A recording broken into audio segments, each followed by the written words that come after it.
अस्सलाम वालेकुम नाजरीन, मैं हूं अमरीन बलोच और आप देख रहे हैं सूर्या न्यूज़ HD। आइए नज़र डालते हैं आज की अहम खबरों पर। एडिशनल IG कराची जावेद आलम मोजू की ज़ेर सदारत कराची पुलिस ऑफिस में ईद उल ज़ुहा मवेशी मंडियों की सिक्योरिटी इंसदाद जुराइम से मुतल्लिक अहम इजलास मुनक़िद हुआ।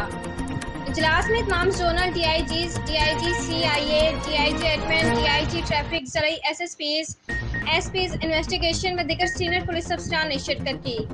ईद उल ज़ुहा के मौका पर सिक्योरिटी के फुल प्रूफ इक़दाम किए जाएँ, जबकि पेट्रोलिंग, स्नैप चेकिंग और दाखिली खारजी रास्तों पर नाकाबंदी सर्चिंग का अमल मजीद मौसर और मरबूत बनाया जाए। बाजार, शॉपिंग मॉल्स और मवेशी मंडियों की सिक्योरिटी थानों की सतह पर इंतहाई ठोस और मरबूत बनाई जाए और मुंतज़मीन से बाहमी राब्ता के जरिए दुकानदारों के साथ खरीदारों का भी तहफ़्फ़ुज़ फराहम किया जाए। तमाम मरकजी मसाजिद, अमाम बारगाहों और ईदगाहों समेत दीगर खुले मकामात की नमाज ईद से कबल स्वीपिंग और क्लीननेस के अमल को यकीनी बनाया जाए। इंटेलिजेंस के अमल को हर सतह पर मरबूत और मौसर बनाया जाए। कुर्बानी की खालों के कलेक्शन पॉइंट्स और इज्तिमाई कुर्बान गाहों की सिक्योरिटी और खालों की तरसील के अमल को महफूज बनाए ताकि कोई छीना चपटी ना हो सके और कोई नाखुशगवार वाक़या पेश ना आए। आज के लिए इतना ही। मज़ीद देखते रहिए सूर्या न्यूज़ HD।